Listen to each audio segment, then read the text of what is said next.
And welcome now to our short final lecture for MAT353. We are going to talk today about how there are some deep theoretical similarities between many of the theorems that we have studied to date.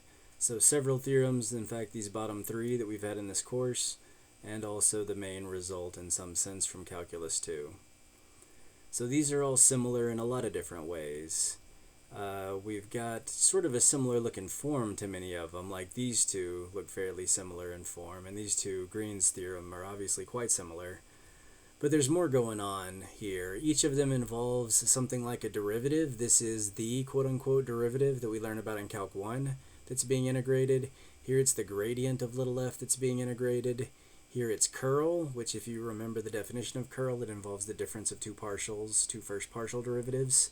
So it's what we might call a differential operator. It involves a few different derivatives put together in a specific way. And the same for divergence. It's also a differential operator in that sense.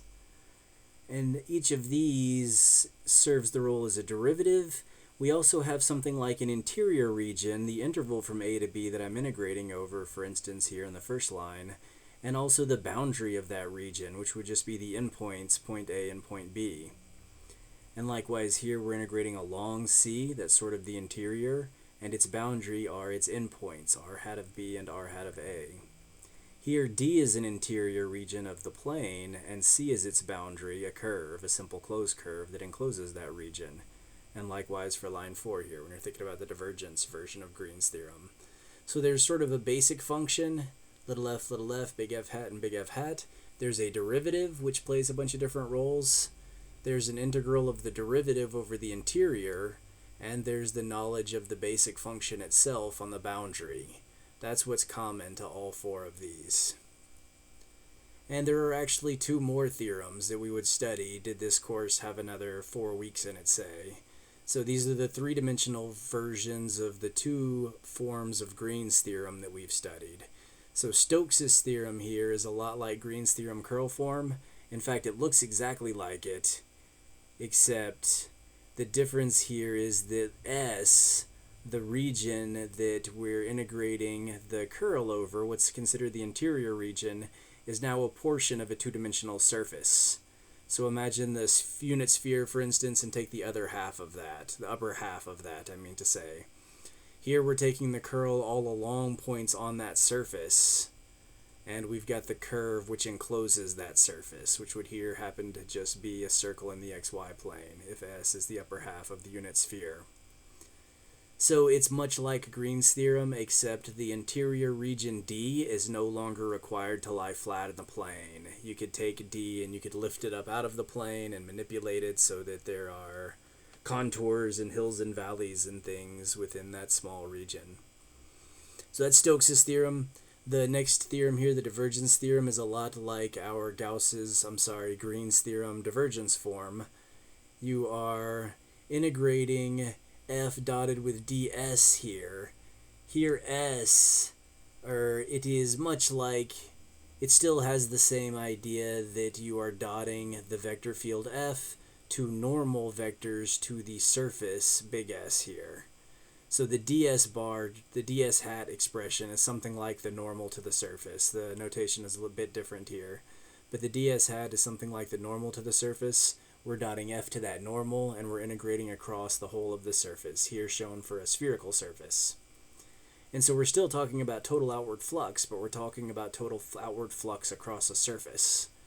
And we're saying that that total outward flux across that two-dimensional boundary, the surface now, is given by the integral of the divergence of f hat across the interior of that region, the three-dimensional interior, which would here be something like a ball relative to the sphere, which is the surface.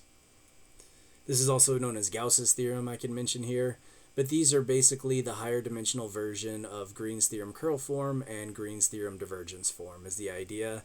And again, they have this same nature to them, where you are talking about the derivative, in some sense, taken over the interior space, and that being the same as knowing the original function itself taken over the boundary of that interior space. So here are the 4 theorems that we've actually studied that have this character. There's the basic stripped down statement of the theorem. I've got listed what the function itself looks like in this context, what the derivative looks like in this context, and then also what the interior and the boundary of that interior looks like. And I ran out of page here, which is why these get to be, they get to occupy a single cell together. So the fundamental theorem of calculus, you've got your basic real valued function of a real variable. The derivative is the quote-unquote derivative, the slope of the tangent line style derivative. The interior region is the interval a to b, and the boundary is just the set containing the endpoints there. So this is the interval, and this is just the collection of 2 endpoints. The fundamental theorem of line integrals looks very similar, except we have a real valued function of 2 real variables as our basic function. The gradient serves as the derivative here.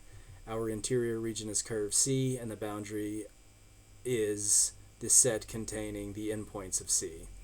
Getting my singular plural right there. Then we have Green's theorem curl form and Green's theorem divergence form.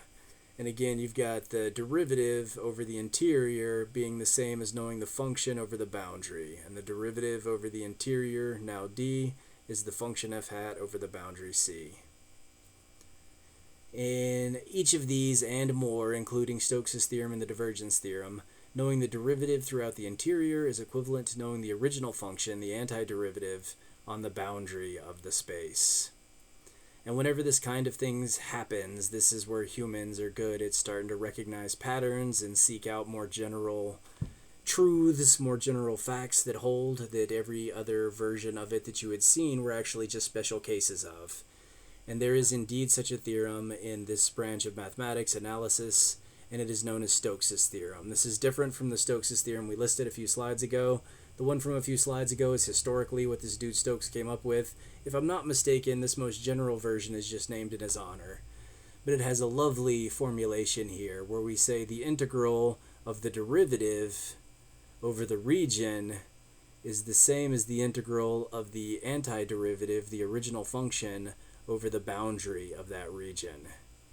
And with omega, and I believe this is an uppercase phi defined properly, then this is a very general theorem that holds in a lot of different concepts, some ridiculously abstract, some practical and real world enough to be fundamental to the math that we call calculus, that is so instrumental in engineering and in manufacturing in the physical environment.